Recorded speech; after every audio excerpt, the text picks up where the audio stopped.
Chapter 11 सिस्मिता का पहला दिन ऑफिस में। इधर शर्मा हाउस में सिस्मिता अपनी माँ की बात सुनकर होश में आती है और अपना सर उठाकर उसके सवाल का जवाब देती है।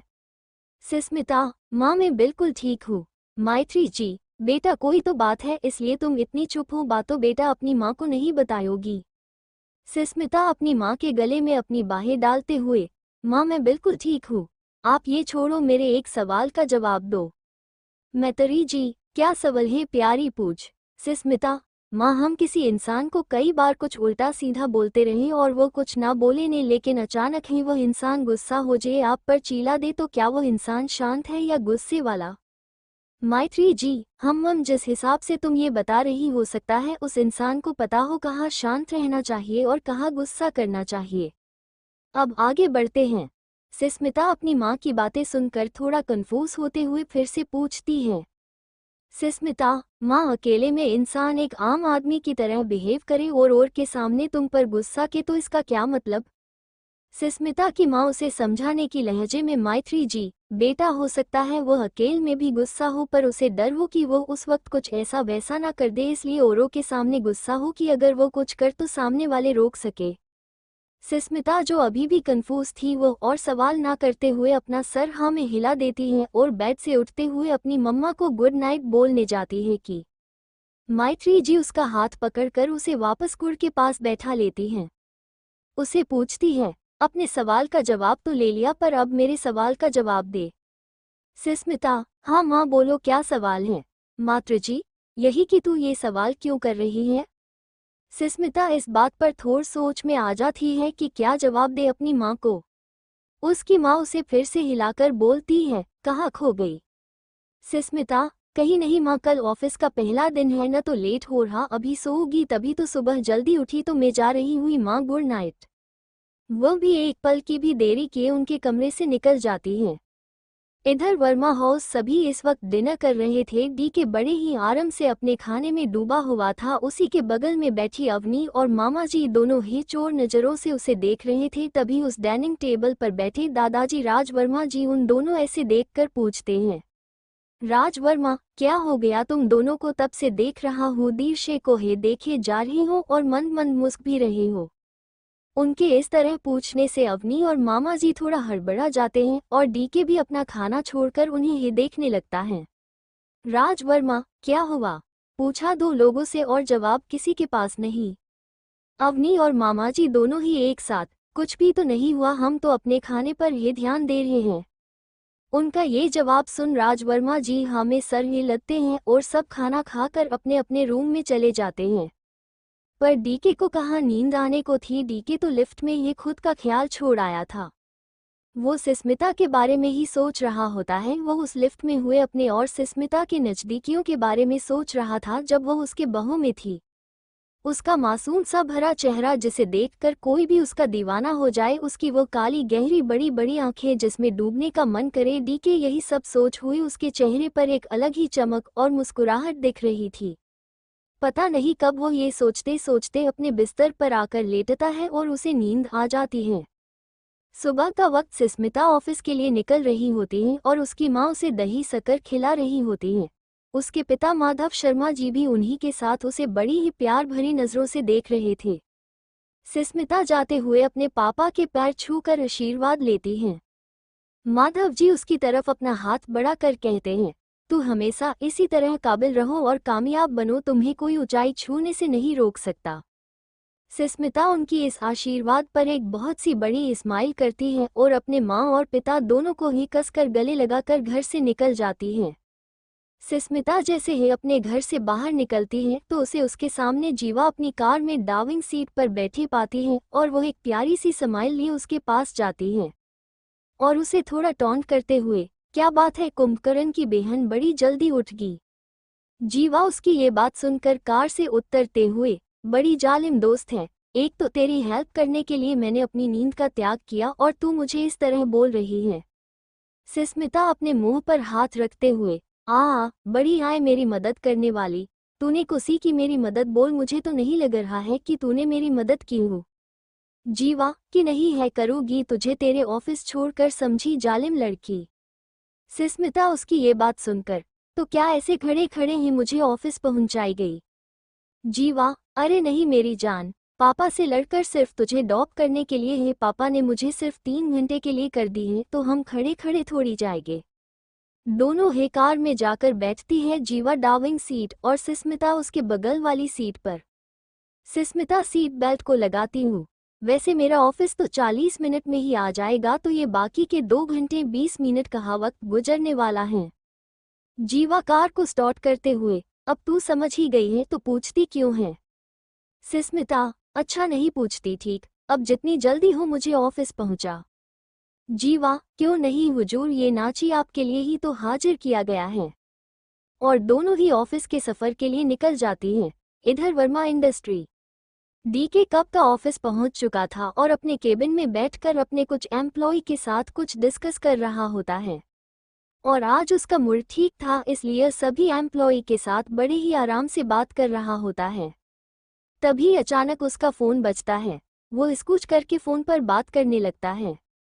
एम्प्लॉइज एक एम्प्लॉई से कहता है, आज सर नॉर्मल लग रहे हैं, वरना हमेशा मुंह साधा ही रहता है। दूसरा एम्प्लॉई, मुंह बंद करके बैठ।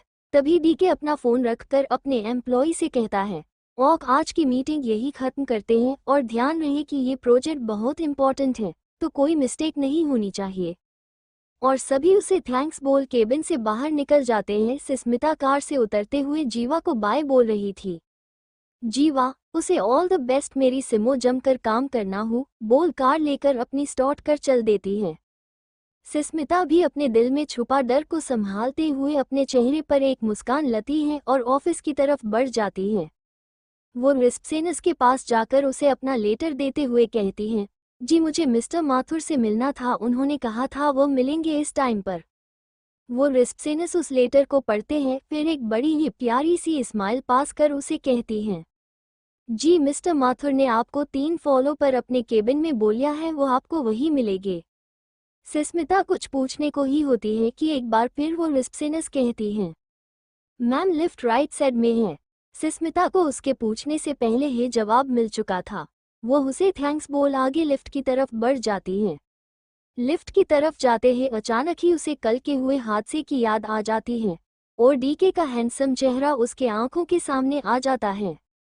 लिफ्ट से निकलते लोगों और उनकी आवाज़ से होश में आती हैं और अपनी गर्दन को बड़ी सीना में हिलाकर मन में खुद से कहती हैं, सिस्मिता, ये क्या कर दिया तूने? उस खड़ूस अकड़ू को याद करने की क्या ज़रूरत थी? पक्का कुछ ना कुछ गड़बड़ होगी।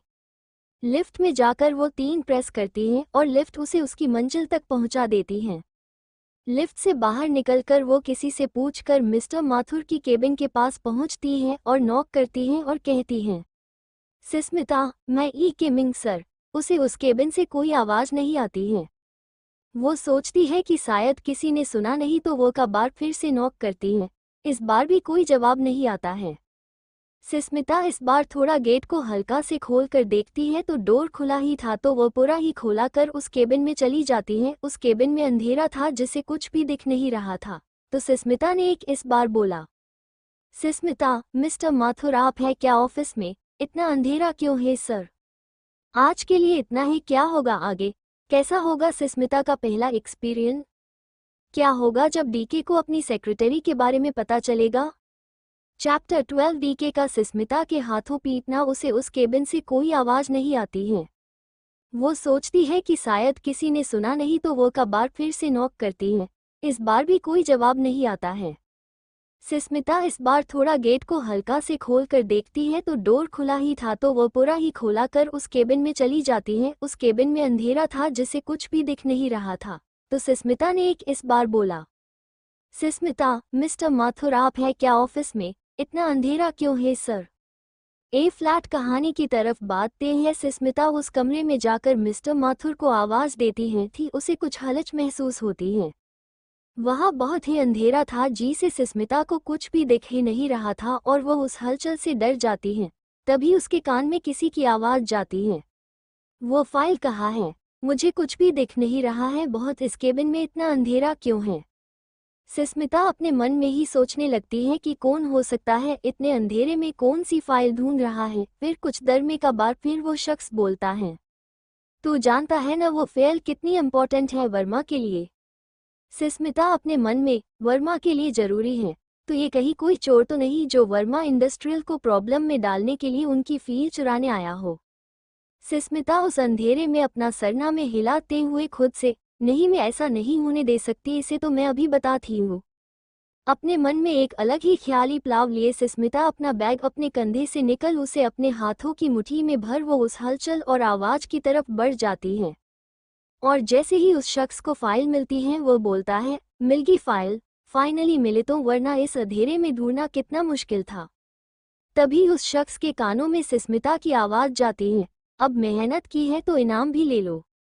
वो शख्स जैसे ही सुस्मिता की बात सुनता है वो पलटने ही वाला होता है कि उसे पहले ही सुस्मिता अपने हाथों में थामे बैग से उस इंसान पर टूट पड़ती है और उसे उस बैग से उसके पीठ पर मरने लगती है। और वो शख्स बचाओ बचाओ चिल्लाने लगता है। उसे वक्त ही नहीं मिलता कि वो खुद को सुस्मिता की मार से बचा सके। सुस्मिता उस अंधेरे में भी बड़ी ही फुर्ती से उस शख्स को मार रही थी, तभी बाहर से आवाज आती और गेट खुलता है।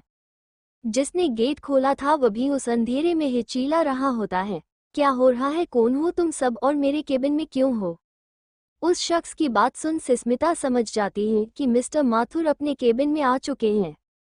वो बिना रुके उस शख्स को मरते हुए कहती हैं, ये चोर है सर, आपकी ऑफिस की फाइल चुराने आया है। मिस्टर माथुर ने जैसे ही ये सुना तो उनके तो होश उड़ गए और वह भी बढ़कर उस शख्स को उस अंधेरे में ही मारने के लिए बढ़ते, तभी अचानक ही लाइट आ जाती है और मिस्टर माथुर जो उस शख्स के फेस के सामने खड़े रहते हैं और उसे मारने के लिए अपने हाथों को हवा में उठा रखा था, वो हवा में ही रुक जाते हैं। वो उस शख्स को देखकर शॉक हो जाते हैं और उनके चेहरे पर डर साफ दिखाई दे रहा था। वो अपनी लड़खड़ाती आवाज में सुस्मिता को कहते हैं, रुको प्लीज, रुक जाओ रुक जाओ। पर सुस्मिता कहाँ रुकने वाली थी, वह तो उसे चोर बोलकर बस मारे जा रही थी। मिस्टर माथुर जब वो नहीं रुकती तो उसे उसका बैग चिनते हुए, रुक जाओ झांसी की रानी, ये हमारे बॉस है, तुम इन्हीं की सेक्रेटरी हो। सुस्मिता जैसे ही ये सुनती है तो उसके हाथ रुक जाते हैं और वो अपनी तिरछी निगाहों से मिस्टर माथुर जी की तरफ देख जैसे पूछ रही हो, जो कहा है प्लीज कह दो कि झूठ कहा है। मिस्टर माथुर उसे समझकर एक बड़ी सी हाँ में अपनी गर्दन हिला देते हैं। सुस्मिता की तो अब जैसे हालत ही खराब हो जाती है मिस्टर माथुर की इतनी बड़ी हाँ सुनकर। सुस्मिता अपने बैग को अब अपने हाथों से छोड़ अपना चेहरा अपने हाथों में भर लेती हैं। मिस्टर माथुर भी अपने टेबल पर पड़ा पानी का गिलास उस इंसान की तरफ बढ़ा देते हैं। वह इंसान इतनी मार कहाकर शायद थक गया था और उसे थकना ही था, सुस्मिता ने मारा ही इतना खतरनाक था। उस इंसान ने एक ही सांस में उस पानी के गिलास को खाली जो कर दिया और अपनी सांसों को संभलते हुए मिस्टर माथुर की तरफ अपने गुस्से भरी नजरों से देखने लगता है और अपनी हफ्ती हुई आवाज में ही मिस्टर माथुर से चिल्लाते हुए, कौन है ये बेवकूफ जिसे चोर में और मालिक में अंतर नहीं पता। मिस्टर माथुर इस वक्त उसकी इतनी गुस्से भरी आवाज सुनकर अपने डरते हुए आवाज में अपने हाथों को जोड़कर, सर सॉरी सर, वह लड़की नहीं है, उसे पता नहीं चला और अंधेरा भी तो था sir, DK sir, very very sorry sir. हाँ, ये ऑफिस डीके वर्मा की थी तो हमारी हीरोइनी किसी और को कैसे पीट सकती है, तो उसने जिसे पीटा वह डीके ही है। मिस्टर माथुर की बात सुनकर डीके, माफी आप नहीं, जिसने ये गलती की है वो मांगेगा। और ये बोलते हुए वो पलटकर पीछे सुस्मिता को देखता है तो सुस्मिता अभी भी अपने चेहरे पर अपने हाथों से ढक रखा था। डीके जब उसे देखता है तो उसे ऐसा लगता है कि उसने उसे पहले भी देखा है, तो इसलिए वो अपनी आंखों को चोटा कर थोड़ा अपने कंधे से झुकते हुए अपने एक उंगली से पॉइंट करते हुआ, अपने चेहरे से ये हाथ हटाव। सुस्मिता उसकी इस तरह गुस्से भरी आवाज सुन अपने चेहरे के बीच से उंगली हटाकर उसे देखती है। उसे देखते ही उसकी तो हालत ही खराब हो जाती है और वह अपने मन में, हे भगवान, आपको क्या दुश्मनी होगी है अब मुझसे, जब से इस वर्मा के साथ जुड़ी हुई खड़ूस अकड़ू भी मेरे पीछे पड़ा है, अब तो पक्का गई इस नौकरी से। सुस्मिता अपने मन में ही थी कि उसके कानों में एक बार फिर डीके की गुस्से भरी आवाज आती है, सुनाई नहीं दिया तुम्हें, हाथ हटाओ। सुस्मिता उसकी इस आवाज से इतनी डर जाती है कि वह अपने हाथों में अपने चेहरे को और भी पूरी तरह से ढक लेती है। डीके जब देखता है कि वह उसकी सुन नहीं रही है तो वह माथुर जी की तरफ देखकर अपने कंधे उचकाते हुए इशारा करता है कि कहो उसे हाथ हटाए।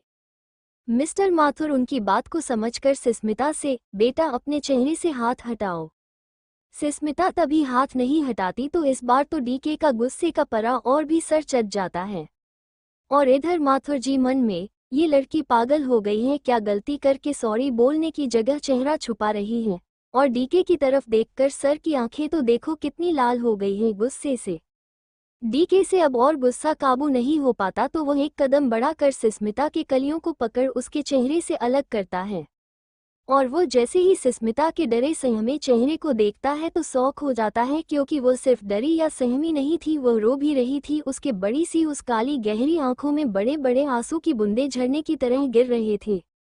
डीके सुस्मिता के इतने करीब था कि सुस्मिता को उसकी उस गुस्से भरी सांसों का एहसास अपने चेहरे पर होता है और वह अपनी झुकी हुई नजरों को उठाकर डीके को देखने की हिम्मत करती है। दोनों की ही नजर के दूसरे से एक बार फिर से मिलती हैं। डीके सुस्मिता को देखकर अचानक उसके मन में क्या आता है कि वो बड़े ही सर्द आवाज में बोल बैठता है, तुम्हारे निगाहों में ये आंसू अच्छे नहीं लगते। मिस्टर माथुर के कानों में जैसे ही ये सुनती हैं तो वो अपनी आंखों को बड़ी कर देखने लगते हैं। सुस्मिता उसके इस तरह बोलने से थोड़ा असहज महसूस करती हैं और खुद को छुड़ाने के लिए अपने हाथों को हिलाने लगती हैं। उसके इस तरह हिलने डुलने से डीके भी होश में आता है और एक ही झटके में उसे छोड़ देता है। उसके छोड़ते ही सुस्मिता उसके 2 फीट का फासला बनाकर खड़ी हो जाती है।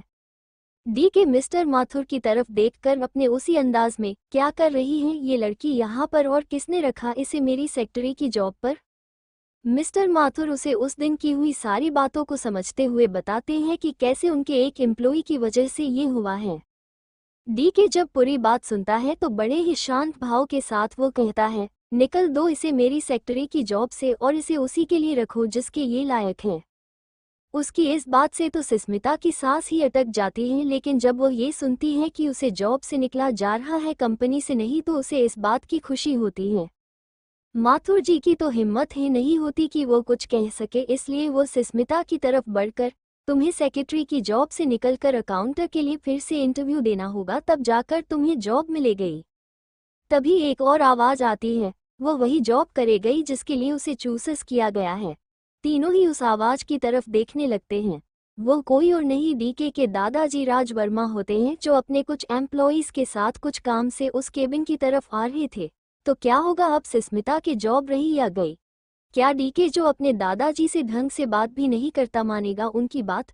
और क्यों रखना चाहते हैं दादू सुस्मिता को अपने ऑफिस में? आज के लिए इतना ही, आगे की कहानी को जानने के लिए पढ़ते रहिए।